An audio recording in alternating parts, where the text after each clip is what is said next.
Hello and welcome to episode 35 of Just Keep Writing, a podcast for writers, by writers, to keep you writing. I'm Marshall. And I'm annoying Marshall. Always. And with us this week, not annoying me because she's amazing, is our friend from WXR, Erin Roberts. Welcome to the show. Thanks for being here. Thanks for having me. I'm excited. Yeah, we're pretty stoked to have you on. And to be fair, you have been on the show once before. It was very briefly, and it was the interview we did on the boat on the last cruise. But if folks forgot about that, can you tell us a little bit about yourself and maybe a couple of things you've published and things you're up to and all of that? Sure. I'm very bad at this, despite having done it many times. But as you said, my name is Erin. I write primarily short stories. So I think we're going to talk about short stories today. So that's perfect. I am a little bit of a late bloomer writing. I've only been writing altogether for about the last 5 years, but I sort of dove into it with both barrels. And so I went to the Odyssey writing workshop. I went and got an MFA at Stone Coast. And then I wrote a bunch of short stories for my thesis and went and published them. So I've had a story called Sour Milk Girls published in Clarkesworld, a story called The Greys of Cestus 5 that was published in Asimov's. I've had a story called Snake Season published in The Dark, and a few other things here and there. And then on top of that, I actually do some game writing, which we're not going to talk about, I'm sure, but I do some game writing. So I'm working on something for Choice of Games. I also do some small kind of interactive fiction writing, and I do script writing for Zombies Run, which is an app about running away from zombies. So a little bit of everything, but for today, we'll talk about short stories. But to be fair, you are talking to two gamers. When you say game writing, are you talking board games or video games, or what are you talking about? So I'm talking more kind of interactive fiction, that kind of game writing. Choice of Games is like a large choose your own adventure, novel length choose your own adventure done digitally. And so I'm working on something for them. And I'm actually very excited because I'm working on a project right now for an anthology of shorter kind of game writing works that are like 5,000 to 6,000 words.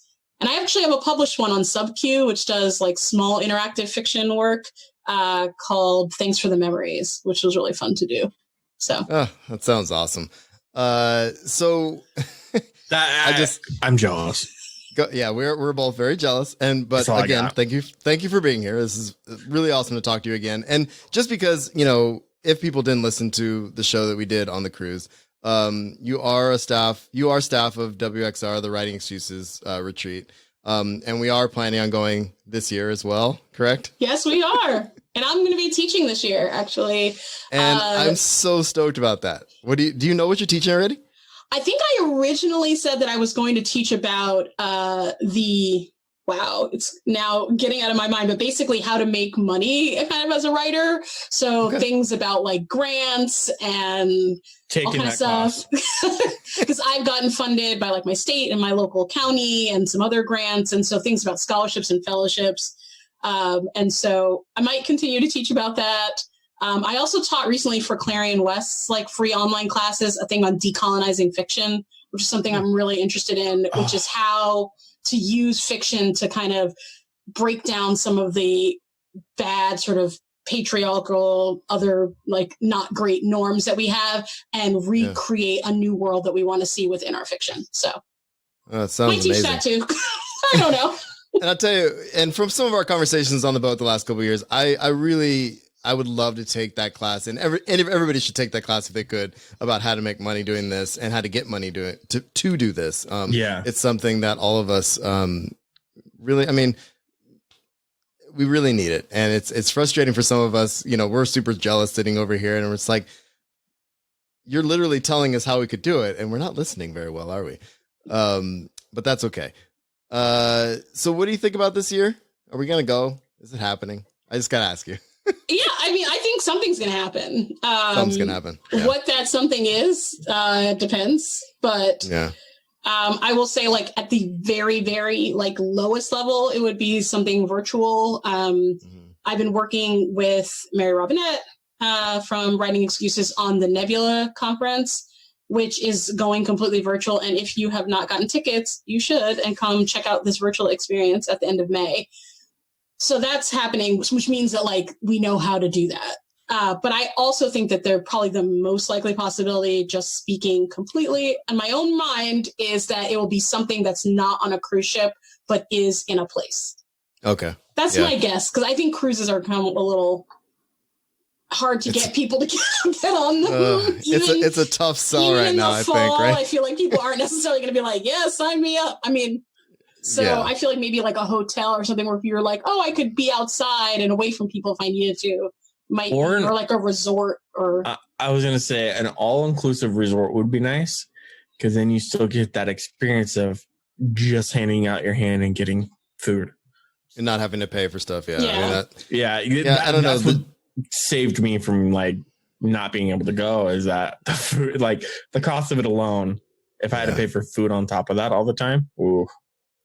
Well, the cruise is a big draw for me. And I totally get, and I follow like, I follow cruise YouTubers and stuff like that. And everybody's got a different report like every day. And I'm just like, every day it's changing, and who knows? I heard something about on Royal Caribbean today that they are hopeful for the fall, but again, it could be depending on the boat and all that kind of stuff. And how many of us are going to want to get on that boat? Carnival, depending on what's going on, announced that they're starting in August. Yeah, I saw that. And they like sold out immediately. So that like people are like desperate to go on their cruises. So yeah. Well, and they opened Shanghai Disneyland, and I'm sure Disney World will be not too far behind that in the next couple of months. So, I mean, things are changing, but obviously all this stuff happens moment to moment. But, you just hate to be the person who like went on a cruise and then something happened and people are like, but like, but you did get on that, right? And you did understand what was happening. You willingly did this thing. And then you knew what was at stake. Then you're like, no, I was just walking down the street and like pirates came and they kidnapped me and they took all my stuff too for some reason and they put it on a cruise ship. I just went along with it because I just go with the flow, Yeah, I was like, don't hurt me. Please bring that bathing suit. Okay, let's go. Best pirates ever.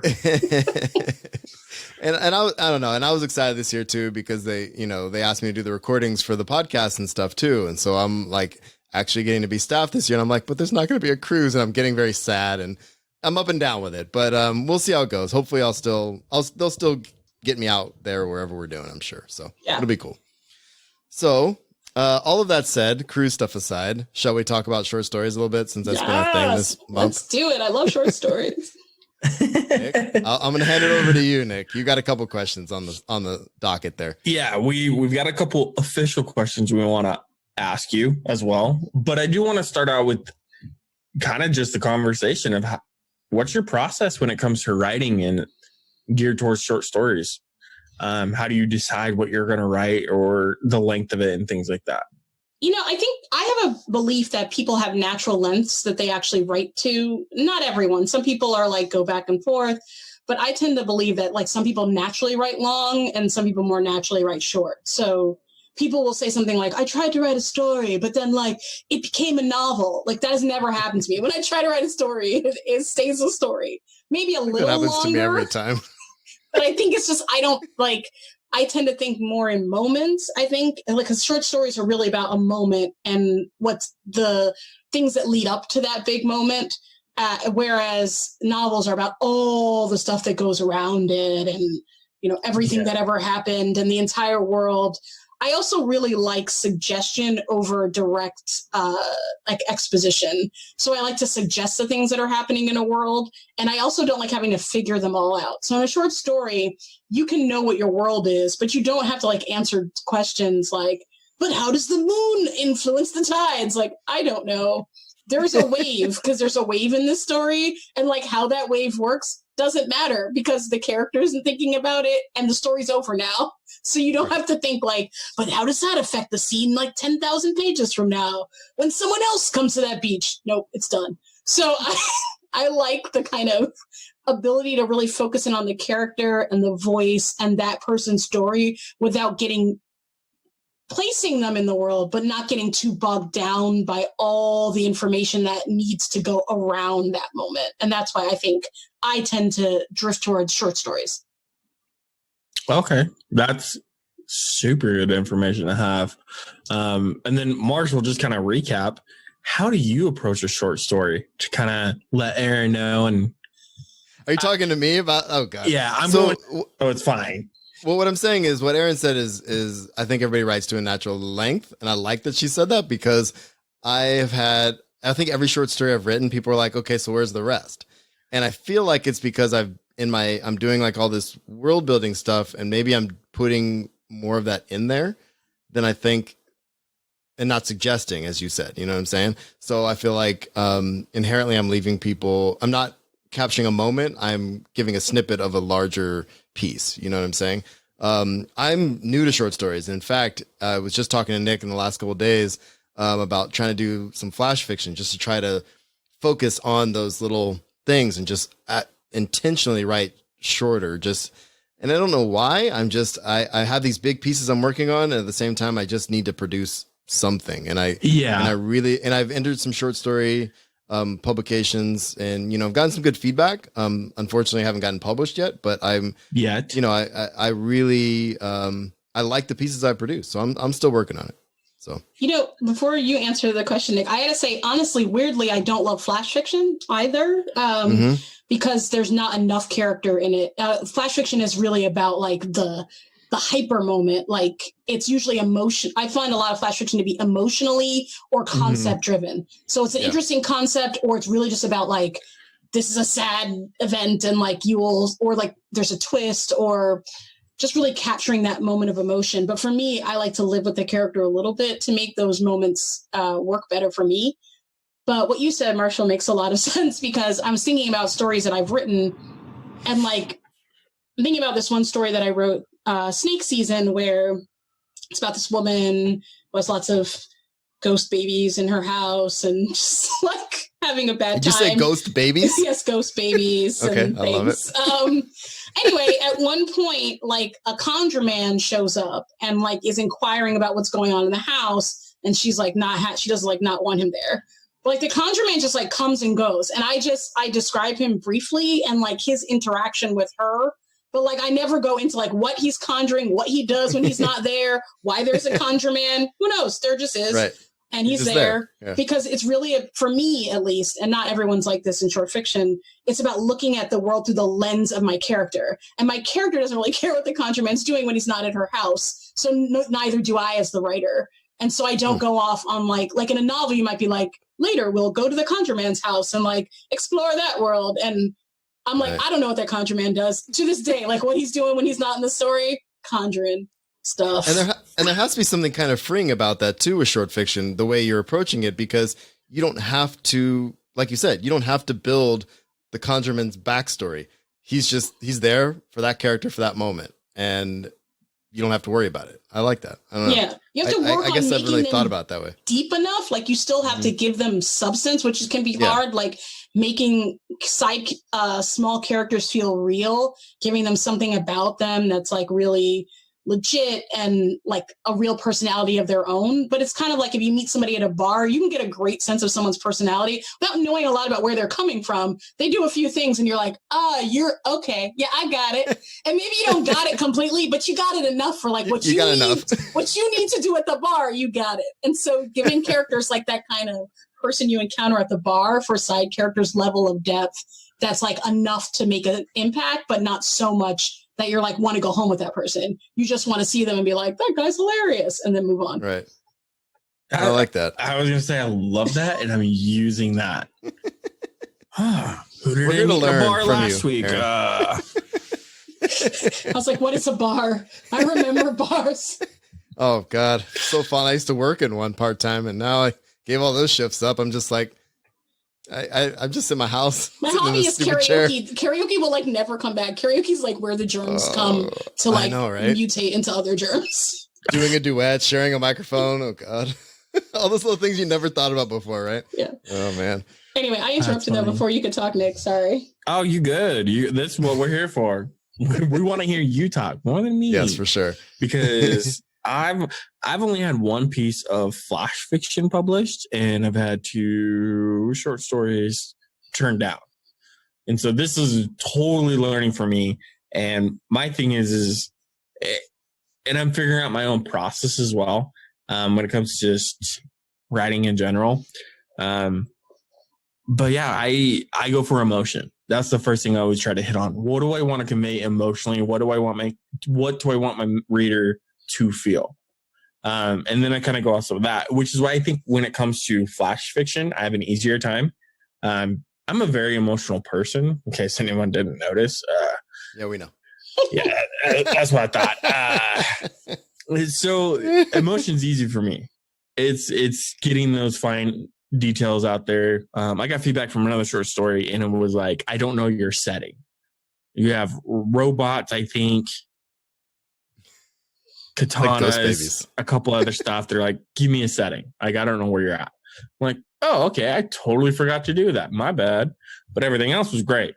So my process is just trying to figure it out and make sure my ending isn't a cliffhanger and it feels like a complete closed the loop on that story.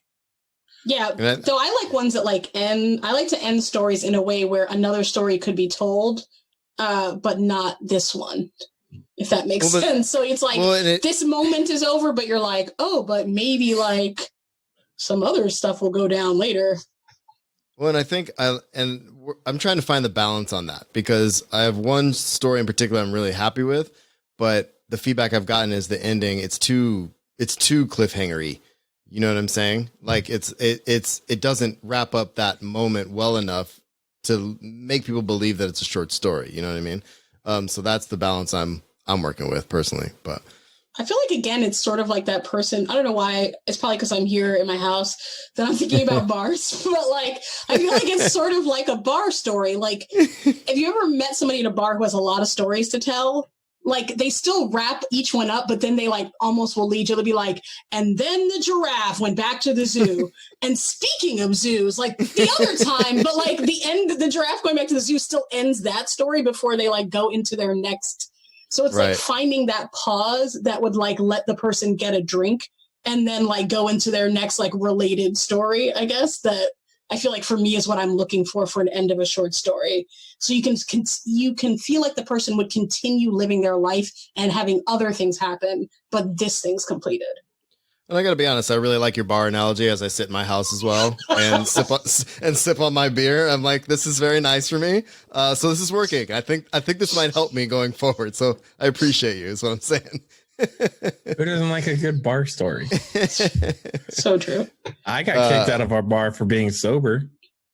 Oh, well, you were just being ornery then. No. I was a dude. She was a chick that was drunk and yelling at me. So I got kicked out. Yeah, I've worked in a lot of bars. That's usually what's happened. Yeah. Yep. Mm-hmm. Anyway, next question. I was like, I don't yell at enough people in bars. What what power is this that I could wield?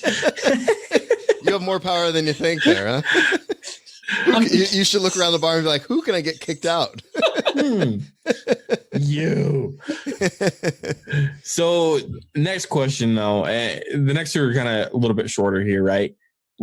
Why short stories? And you kind of touched on it already, but what makes short stories so appealing to you? Is it just that they feel more natural? That is just what you tend to do? Or is there something more enjoyable about writing short stories that you just like? I think it is that it's natural, but I think it's that, I think it really is that the way that I write as a person. So thing about me is that I have aphantasia, which is the inability to visualize things. And so I basically experience the world through words, including my own life. Like all my memories are basically stories that I remember the story, but I can't actually recall being in the moment, like visually the way I think other people can. And so when I'm writing, I almost feel like I'm telling that person's story and like getting into their voice and their story. And I think I often, because of that, it is at the length that someone would tell you. No one's going to sit down and tell you a novel. I mean, some people will, like that dude at the bus stop. But like, well, that guy, he's got plenty of time. That guy's like, let me tell you, it starts in 1923, and you're like, oh my god. But, you're like, oh, here we go. But most people tell you stories in like a contained way, and I think because that's the way that I think naturally, it's also the way that I write naturally, is to write in that kind of contained storytelling, almost like an oral storytelling tradition, but in a paper form. So do you have any desire to write a novel? Or do you think you ever would? I'm working on a novella right now, which is like a baby novel. And I would like to write a novel, actually, but it is harder for me because sustaining that level of storytelling over long periods of time and like having the patience, I think, to describe things. Because one of the other things I like about short stories is it's like a puzzle sometimes. So you're like, I only have 100 words in this little section to like get across where they are, that this character's feeling this way, what they're doing on the surface, what's happening underneath, like where, and you can get to the point where like, it's really about word choice and individual like commas and the flow of the voice and like changing words so that the reader will read it the way you would read it to them or the way that character would tell it. And like, I feel like when you're in a novel, it's hard to have that level of control unless you never finish your novel. Like you have to move a little faster, I think. Some of us have that problem. Through the story, like you can't be like, and then comma, like this 100 words for 20 years. So I would like to learn how to move a little faster so that I can kind of do the more novel and stuff. But you'll see a novel from me one day, because to be just straight up mercenary about it, it's hard to make a career as a short story writer, which is why I do a lot of those zillion projects that I mentioned and also have like 2 J jobs. But it's I know that. You know what I mean? So like, but as a novelist, it's also hard to make a living as a novelist, but it's like more likely, like it's like a 10% chance as opposed to like a 0% chance. Right. Oh man. So especially being me, I live in a city. I'm not going to go live like in the woods in order to like lower my cost of living. So I gotta like get that book money. I hear you. No, like I said, juggling multiple jobs and trying to find time to do all this stuff. I don't know. It just seems like we all chose a not very lucrative hobby. I'm not even going to say hobby. A dream of. I mean, a profession. It's something we love to do, but we have to do 15 other thousand things at the same time. So. 2-parter on this one again. Sorry. What do you find challenging about writing short stories, and what is the most rewarding piece for you? I think the most challenging, well, I have 2 answers to that. The most challenging, they're similar, part in the process part of it, as like the writing process, is actually getting started. So I am one of those people who will rewrite the beginning of a story 10,000 times. Because for me, getting into the voice of the main character and making sure that voice is correct is like how I latch myself onto the story. It's like, they always talk about the hook in a story. Like I have to hook myself into the story or I have trouble writing it. Like I'll just be like, I don't care. This is lame. But if I can hook myself by getting a really cool like voice going in the very beginning, then I can usually proceed until I like run into the point where I'm like, I need plot.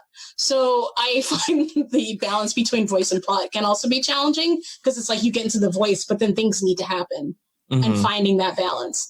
So that I find challenging. And then I would say knowing where to start the story, which is the 2 go hand in hand.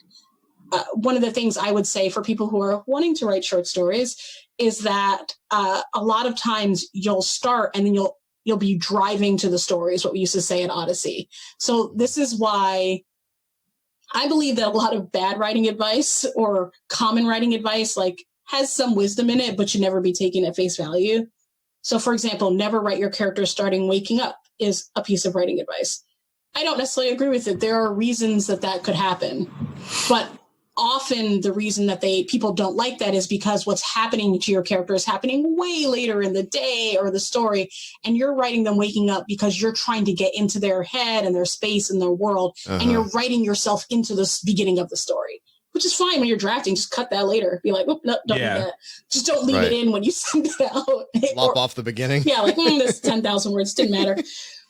But I think really knowing where to start and like what is actually the moment that you're capturing that in this character's life or in this story is what I find most challenging. As for most rewarding, I think it really is like trying to get as much possible and making words and sentences do like double and triple duty. And like when I have a phrase where I'm like, that phrase is like so good because like it gets what the character is saying across and also like is so true to them and the situation. That always makes me feel amazing. Well, Nick and I were both talking about Sour Milk Girls earlier today, and I listened to it because Clark's World does like they'll read it, and I like audiobooks personally, and I can listen to the book while I'm doing stuff. And I just sat down. The beginning, I think I rewound a couple times.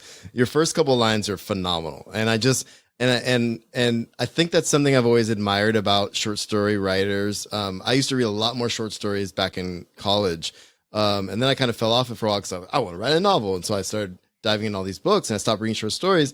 And recently I've gone back and read a lot more. And there's something about first lines and first moments. And I think that's the challenging part, as you were saying, is where do you start the story and how do you start the story? I have a whole list in my Scrivener of like first lines that I love, but I don't know what the hell I'm going to do with them. And I don't even know if that's a first line for a story, you know what I mean? But it's like, I loved how Sour Milk Girl started and I was there immediately and I can see why Clarksville picked it up. And I love this story, by the way. I just had to tell you that at some point during this conversation.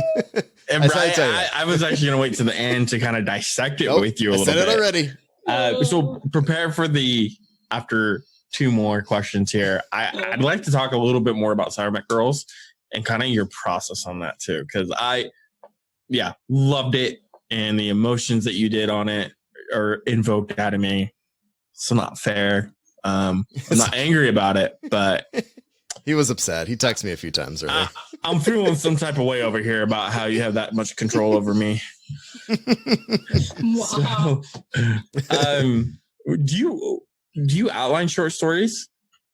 I don't. I'm not that organized.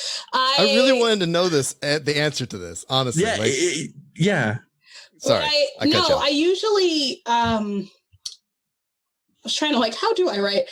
I usually start writing with oftentimes it's like an image or maybe it would help if will talk about, I'm trying to remember actually how Sour Milk Girls came to be so that I could give a real example of how I do things. But yeah, why don't we stay with that since we were talking about it? I think generally I'll start with an image or an idea, just a concept. With Sour Milk Girls specifically, I actually had the idea for the world first, which isn't always the case.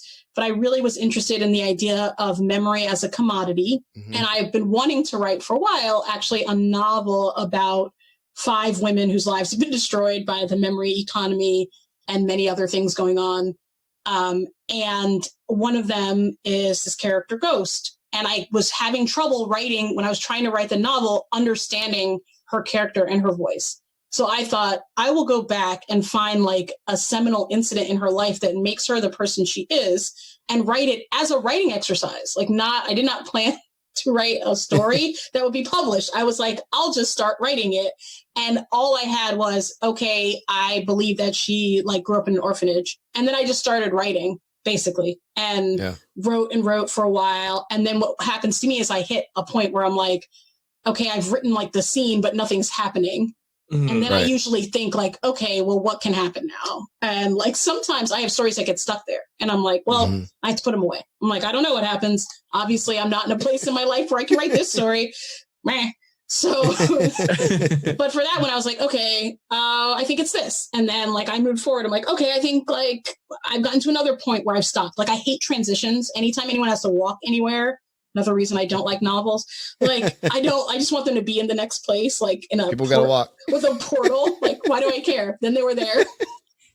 So every time I hit a scene break, I was okay, well, where is this going? And then, but I had the voice at a certain point, and so I was able to kind of keep going until I hit kind of what I thought was the end of the story.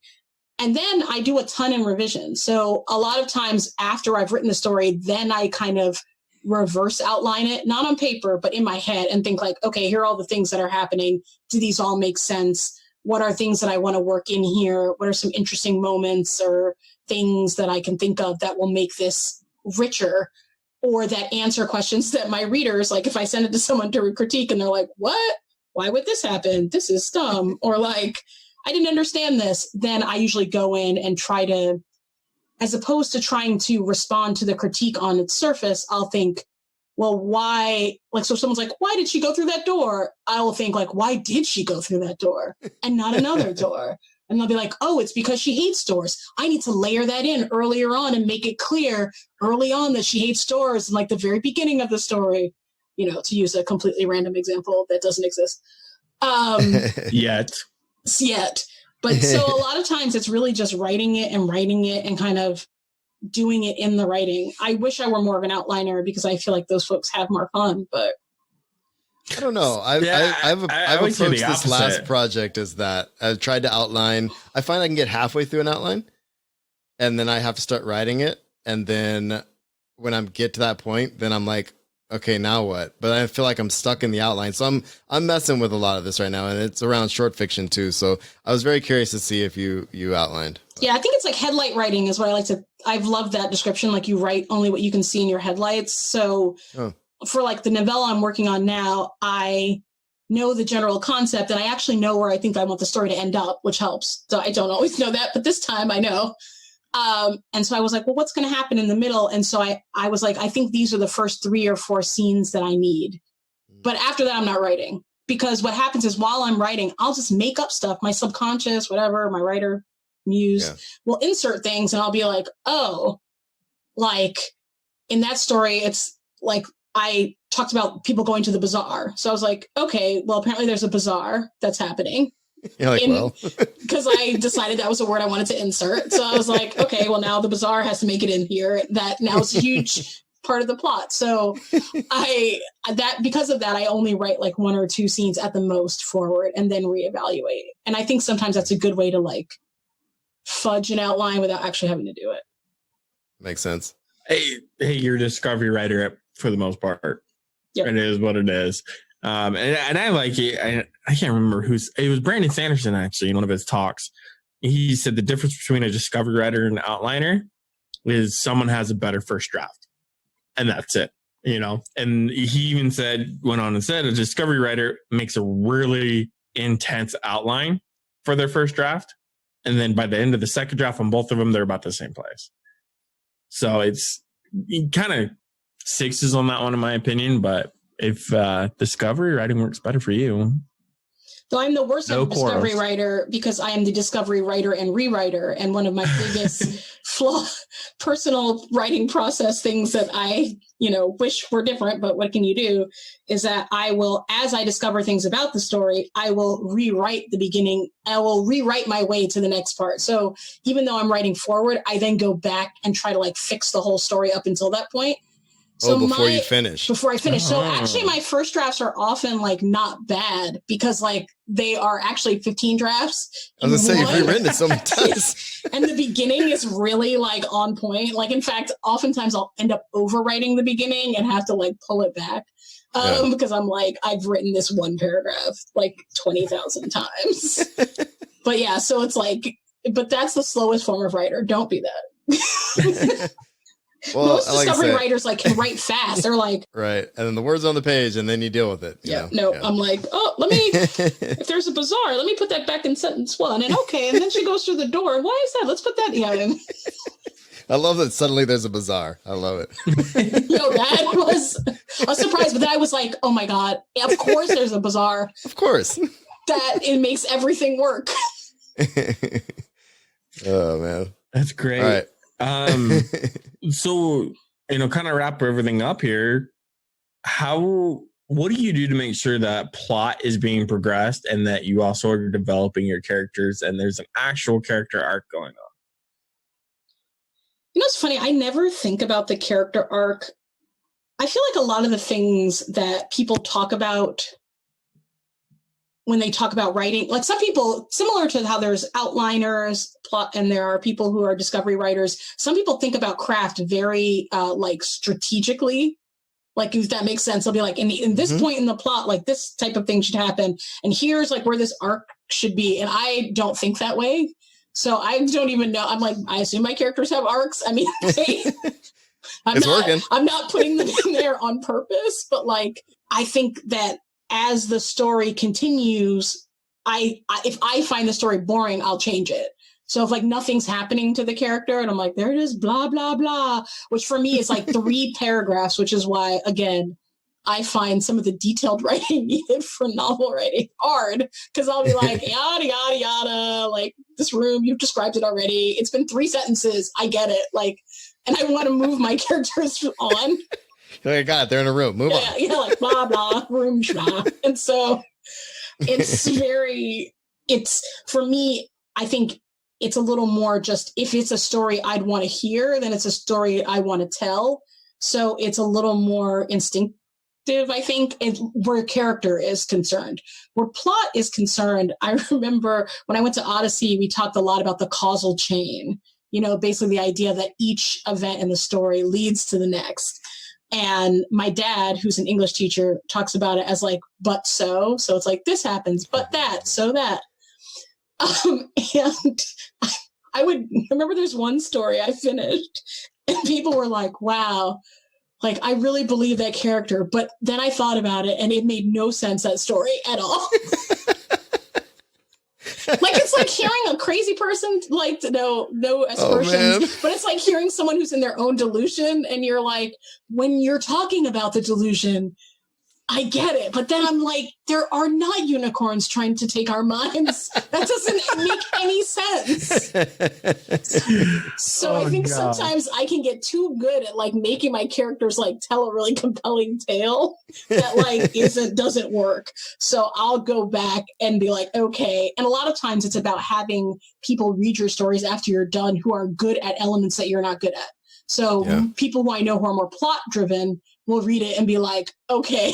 Like why is there a bazaar? Yeah, like why is there a bazaar? You never mention it, and like it doesn't make any sense. And then they're at it, and then they're at the fair, and you're like, oh. And usually I can explain it to not to the person because they don't care, but like to myself and be like, oh, it's because like. But sometimes that is where stories grow, and this is, I think, where short stories can sometimes become longer. An example I have is I wrote a short story a while ago about a world where they turn people into ink. One of my favorites, for funsies. No, not for funsies, but they just it could happen. They turn people into ink that then has like a certain powers, but like actually, and you can turn a person into ink, by the way, if you really wanted to. Well, I'm sure. Yeah. Like nice. You've seen some old school methodologies, and I mean they're dead for sure. But like, I was gonna say, there's a lot of fire and no rebirth, right? No, it's a lot of like burning bones and then like melting the rest of the person. Anyway, so I'd written this story, and I was like, the story is not quite right. But I sent it to my like people I know, my critique groups, and they were like, yeah, it's fine. And I was like, I don't think it's where it needs to be, but like, I don't know what else to do with it. So I sent it to Beneath Ceaseless Skies, which always sends personal rejections. So I was like, great, maybe they'll know. And they help me fix it. They sent it back, and the feedback. Actually, I feel bad because he sent it back with a revise and resubmit that I still have not finished. That was like 2 years ago, but whatever.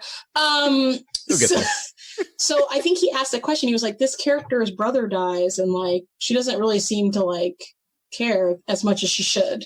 And then I was like, oh yes, her brother, like why is he even in this story?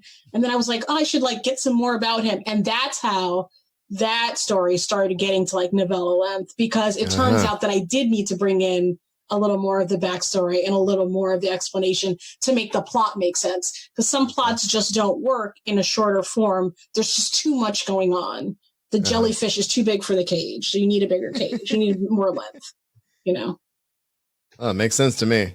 And you're helping me more than you know, Erin, right now. Oh yeah, I can't even tell you. I'm like, I don't remember the question. I'm just saying words. No, the question's irrelevant. It's irrelevant. Fair enough. It was like, do you like peanut butter and jelly? I'm like, let me tell you about. Wherever we started, we're at jellyfish and cages now. It's fine. Oh man. I mean, hot Cheetos are good. Okay. Well, sure. I've never had a hot Cheeto. What? I don't like Cheetos, dude. Oh no, hot Cheetos are different. Just saying. Still a Cheeto, dude. I'm just saying. Okay, I know. Is it just a Cheeto with like hot sauce, or is it like an attractive Cheeto? No, it's like It's like really a curvy bright red. Cheeto. Well, I teach at a high school. Every teenager, attractive. that's pretty much all they eat is hot Cheetos, and their fingers are like this dark red orange color, and it's really weird, and No, I feel like they're spun out. But gross. I'm Is there thinking it's like crack a on 'em? Cheeto with like yarn on it and like little googly eyes. And they're it's just, a hot Cheeto. You know what I'm saying? Ugh. I think I'm gonna have to buy both of you guys a bag. We have to post this feed up too. I think. No, this conversation's amazing. So going back really quick though, going back to Sour Milk Girls really quick. So would you say, just on this particular story, what would you, I guess we have this little community that hangs out in our Discord that some are published, some are not. I think inevitably when I put a link to this story in the show notes and throw it in the Discord, people are going to read it if they haven't already. Like the process around the actual publication of this, I would say, was this the first place you submitted? Did you get rejected and redraft it? And the reason I'm asking that is because I have several stories that have gotten rejected in various places, and I just don't know if I should keep reworking them or if they just don't work. You know, do you see what I'm kind of asking? I do, and I actually have. This is a perfect story to talk about that. It's because I was not the first place it went. I believe it was the third. I can't remember what the first one was. Might have been Lightspeed. Oh, they said no. Anyway. And whoever I sent it, but the second person that I sent it to came back and said, I really love the opening. I thought the pacing in the middle was too slow and lost me. And I was like, meh. And I like read through it again. And I was like, I still like it. So I sent it to Clarksville literally 10 seconds later. Like I was like, did not change one word, send it to them, and they bought it. And it is to this day not that I have a zillion stories out, but it's the story that I'm the most known for. And it was all these years best and all this other stuff. And so it just goes to show you that like editors just had their own taste. And that particular editor who I sent it to second, I've sent other things to this editor. And it turns out that we just have different ideas about pacing. They never like the pacing of my stories. Oh, interesting. And I like the things that end up in their publication, but they're just apparently not the best fit for my work, or at least as I currently am as a writer. Because you also change as a writer. So who knows, maybe one day I'll pace things in a way that they prefer.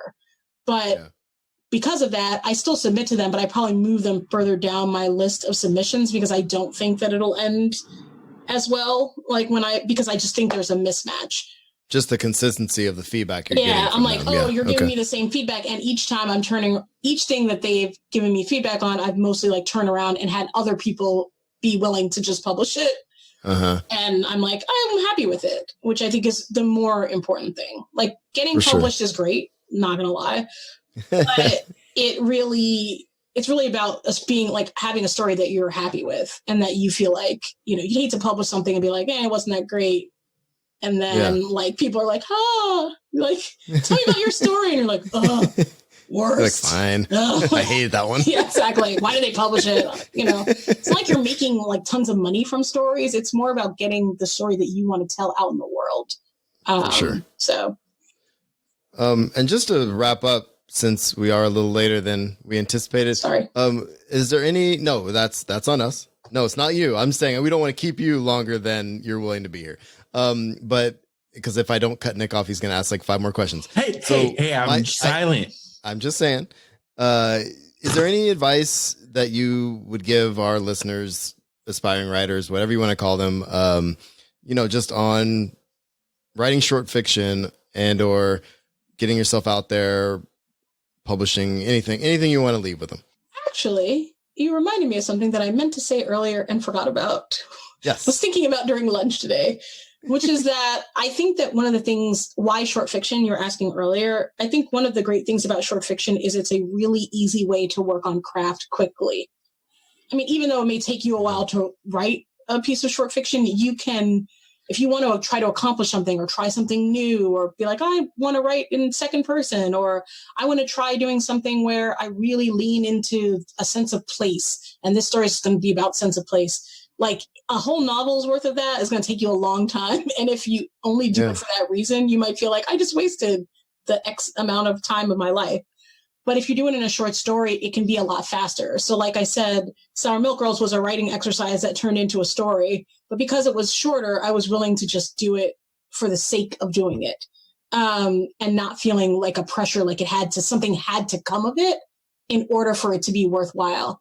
And I also think you learn a lot when having people critique your short story and critiquing other people's short stories. And it's a lot easier to get a critique circle going with short fiction than it is with novels, because in novel, like, you have to explain what's happening. People can't read it in a sitting. But with a short piece, people can read it and give you feedback. And I'll say the thing that where I learned the most about writing is in critiquing other people's work. And one of the things that Odyssey does is every day of the week, so you get a break on weekends, you have to critique 3 people's stories, like every day. Oh, wow. So, and write your own stuff, but like on top of your own. Wow. Yeah. So you're writing like 1 story a week, but you're also critiquing 3 stories a day. And these are like detailed critiques, several page type things. And you learn a lot because you manage to develop that critical reading eye that you can then turn to your own work and read it the way that a reader would and say, okay, here's a thing that's going to catch people. I liked it when I was writing it, but like now that I'm reading it back, it's not quite what I wanted. And the way that you do that, I think, is by seeing what other people were trying to attempt and how it did or did not work out. And then also getting their feedback about what you were trying to attempt and whether or not it happened. I also slushed for a while for Escape Pod, which can also help if you ever want to become an unpaid slusher out in the slush mines. It can be time consuming, but it is a good way to just look at a lot of stories and see what people are doing and get a sense of what's out there. And I think that's the advice I would give is like, read other people's work. Even if you don't have anyone, like no one will join your critique circle. You live in Alaska and you have no internet or friends, then you still could just look at stories that you like or don't like. Look at just what's being out there and published and read it and think like, okay, what do I like about this? What do I not? Treat it like a reviewer would. And I think by thinking that way, you actually become better as a writer because you get to see the craft in action, and then you can put that, apply that to your own craft in action. Awesome. I don't know. I can't thank you enough for spending this time with us. It is so nice to see you as well. Seriously. And I really hope WXR happens so we can actually see each other again and BS like we've done the last couple of years. And it's been so much fun. Just before we let you go, can you tell people where to find you if you're on the internet, social media, anything? Yeah, website, you can find me on Twitter at Narelle, which is Nirele. It is L Erin backwards because I came up with it many years ago when I was a child, and obviously didn't understand how Spanish worked. So you almost got Nick Spit taken there. Oh, that was good. That was funny. Anyway, so you can find me there. My website is writingwonder.com, like writing and then a sense of wonder together. And I am, if you find me there, you can see sort of what I'm up to these days. Awesome. And like I said, we'll put all those links in the show notes and everything. And like I said, I'm really happy you spent some time with us, and hopefully we can see you soon. Super grateful. No problem. This has been Just Keep Writing, a podcast for writers by writers to keep you writing. I am at Darth Pops on Twitter, and Nick is at Bright Inks. You can find the show on iTunes and your favorite podcatchers, so like and share this show with your writing community. If you'd like to share or discuss anything we talked on the show or whatever you have going on, you can post it on our Discord channel, Facebook page, or send it to me. I am Marshall at marshallcarr.com or Nick at nicholasbright at brightinks.org. You can find our writing and the show notes for each episode on our websites, marshallcarr.com and brightinks.org. Lastly, if you want to support the show, the best way to do that is patreon.com/justkeepwriting. And you can find us there and give us a couple bucks an episode and help us do what we do, and we can help you. Now just keep writing.